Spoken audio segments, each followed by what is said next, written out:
It's wonderful to be here with you today amongst such brilliant speakers and a brilliant audience as well. The future I choose is a future I could not have imagined before each one of you opened my eyes. I think that's why we're all here at TED, because we're interested in other people's perspectives and how that can shape our lives and our global community. How many of us ever stop to really imagine the world that we want to live in and think about how our everyday actions can shape the future of the world? In the run-up to the 2010 general election in the UK, I started thinking I wanted to get involved in the election. It was important. I wanted there to be conversations happening about it. But I quickly realized that I was not excited in any way, shape, or form about that particular election, which was a strange thing for me because I have always been excited about elections representing democracy, this idea that what each one of us thinks actually matters. I actually studied politics and I have worked for an MP, and I have spent countless weekends at different political conferences. So I'm coming at this from a kind of really thinking it's an important perspective, but always finding it really difficult to communicate to the people around me why. And so I went to the pub, like you do in this country with most dilemmas that you have, and I talked to my friends, and I said, oh, you know, I want to do something because the election's important and no one cares, and what can I do? And came up with this idea. What I actually found out was that less than 1% of the UK electorate are a member of a political party. And so it got me thinking, where is this conversation for the other 99%? How is the 99% expressing their values and creating the future they choose? So in order to find this out, I built a ballot box with the help of my friends and went round events with this ballot box and some little ballot cards that said, the future I choose, ... And I invited people to share their vision of the world that they want to live in. This is something that we usually leave to politicians or big business leaders or gurus, but actually they're just people, just like us. So every single one of us has a completely valid vision of the world that we want to live in. And what I found was that people were not apathetic, and it wasn't that people didn't have opinions. Actually, there was a struggle of placing those ideas and those opinions into a place where they felt like it actually mattered and people were listening. There was also, for some people, a little struggle of feeling that they had permission to answer such questions or having the confidence to understand that what they thought mattered. And also a general frustration at traditional politics, at things like the environment and economics not fitting into our short-term election cycles, to feeling like they weren't heard or that their opinions didn't count. And so I then, after doing this for a year and a half, it was one of those things. It was meant to be a 3-month project between February and May of 2010. But what happened is people just really wanted to share their visions, and more people kept inviting the ballot box to come to events, and I couldn't say no because I wanted, to create that space for people. And so I, kept traveling, getting these ideas. And in my life, it was kind of interesting because then the following year, I got asked to work on the Yes campaign, sort of for changing our voting system, which led to even more conversations about politics and what was happening and, where our votes went and what that actually translated into in terms of change in the real world.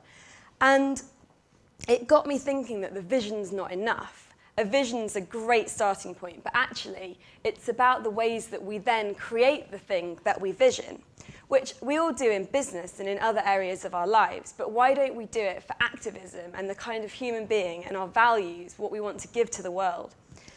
And so I created something called the Think Out Vote Futures interviews, which is 6 simple questions, starting with what is the future you choose, the world that you want to live in, and then moving forward into the ways in which we can create these futures. It was really difficult, actually, getting people to answer these questions. Again, a lot of that stuff about the permission and the confidence, but for some, it was a problem of curation. I was going up to, social entrepreneurs that have their whole life dedicated to what they're doing, and then they would go, yeah, I'll do it tomorrow. And then they'd call me the next week and be like, I can't answer these questions, they're too hard. But they're so simple. Because somewhere along the way in life, we forget to answer those very, very, very simple but fundamental questions about the world that we live in. And people were really struggling to curate their vision or to curate the little actions that they thought meant the most, the things that we really could all do. And what I would like to do is share with you a few of these visions. So I have just put together a book which has about 200 contributors from the thousands that have taken part in the project. And we're here today talking about unconventional wisdom. And what struck me is in all of these interviews that I have read is that no one's interview is better than anyone else's. No one's everyone has a different perspective, but you can't grade them because it all comes from the heart. It all comes from personal experience. And every single one of us, no matter what age, race, religion, occupation, we all have ideas and personal experiences to share that can create a brighter future. We just have to learn to listen to each other and not judge each other before, often we judge someone before they've even spoken and decide that their opinion isn't going to matter as much. So in all of the opinions in the book and all of the thoughts, I've just pulled out a few that I wanted to share with you today. The first one, I want to live in a world that does not bring tears to the eyes of millions of children every day. I would like to be able to travel anywhere in the world and not have to find people living under cruel dictatorships, under occupation, starving, living in poverty, unable to go after what they dream of. A selfless world where people do not care about celebrities more than the starving millions, where people think, that could have been me, and work to help the unfortunate. I want the future that is available to me to be available to anyone else who wants it. A fair, equal world. Those are the words of Amisha Ghadiali, a 17-year-old Palestinian refugee living in Manchester.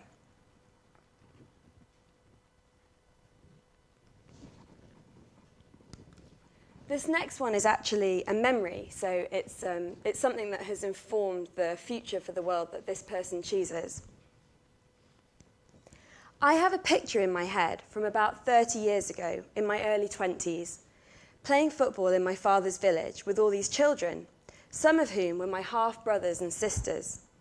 Football is a uniting game. At the end of the game, I was speaking to some of the children, and somebody pointed out that this little boy was my half-brother. The boy looked about 8 or 9 to me, but he was actually 16. And I realised that he had less opportunity in this world than I had. And just by an accident of history, being born in the UK as opposed to Nigeria, the infrastructure in this country has given me an opportunity to grow to my full stature, physically, emotionally, intellectually, psychologically.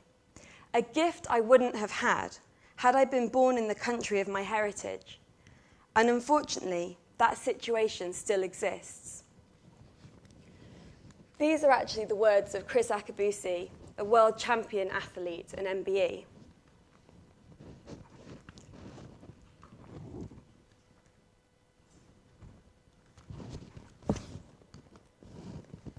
This next one is a really simple idea.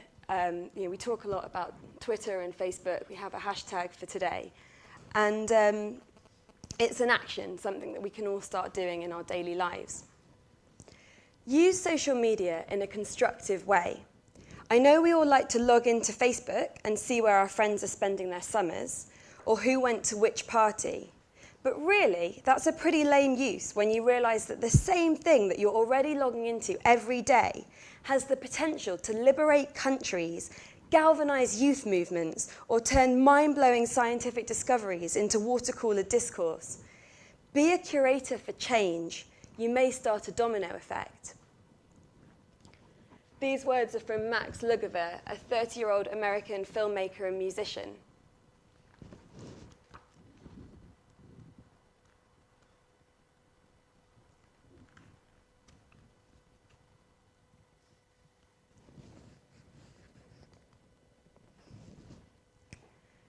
this is another a way of thinking about how we can create the future that this person chooses.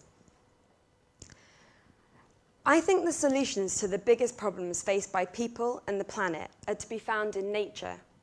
The next time you find yourself confronted with a problem, look for ways in which nature has solved it. For example, if you want to find a way to be more water efficient, research how species in deserts source and store water. This is interesting. It's Melissa Sterian. She's a design scientist and futurologist. So she's kind of using what she's learnt in her career just to very simply explain it in a way that's sort of not pretentious and anyone can understand.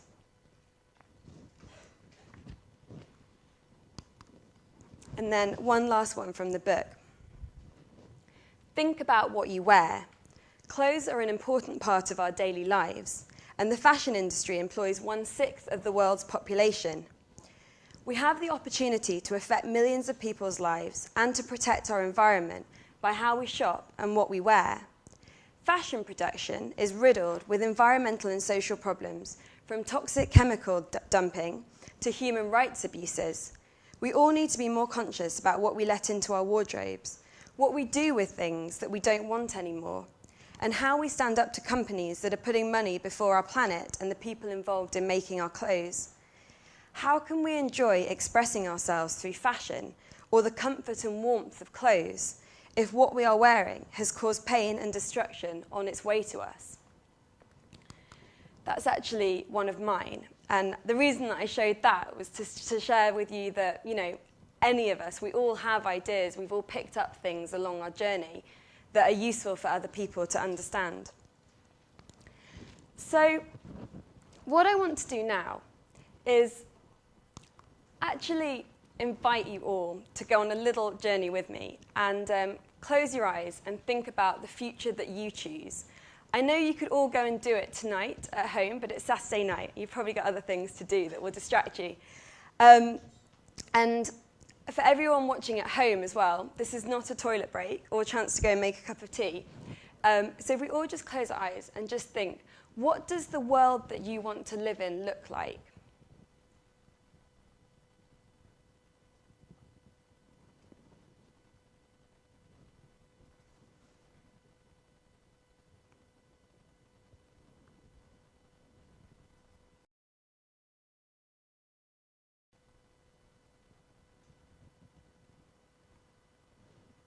And if you already know what that world looks like, think about how we can create it.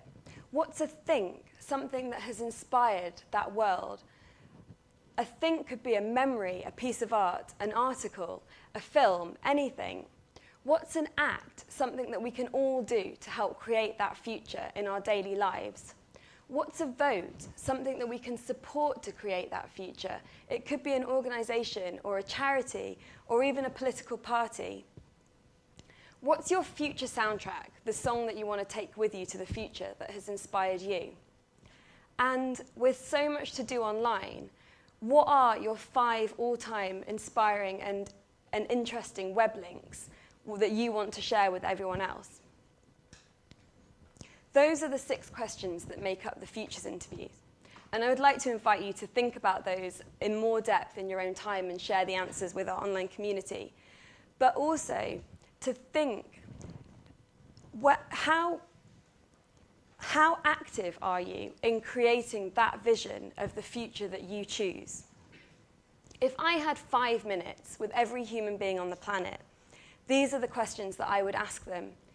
As Alistair was saying earlier, we spend so much of our times limiting ourselves, our beliefs, our power, our dreams, our actions. But actually, it's only people that see beyond that, that create change. When you see like Gita's example of the world, the way that she's changed schooling in India, that came from her vision of a world that she wanted to live in. And when you look through history and the present, that's all that you will find. Every single day, we think, act, and vote to create the future that we choose through how we spend our time, energy, and money. One last thing that I'd like to invite you to do this week is to think about the people that you come across in your lives and encourage them to think about the future that they choose and how we can create that. Maybe it's your friends and family and your peers, but maybe you talk to them about this stuff all the time. Maybe you even sit and watch TED Talks with them. So maybe think about the people that you don't have these conversations with. Is it your taxi driver? Is it the big issue vendor that you go and chat to every week when you buy the magazine? Ask them about the future that they choose. See what you can learn from their perspective on life. This is a time for new dreams, and we must have the courage to live through our values, listen to each other, and create the future that we choose.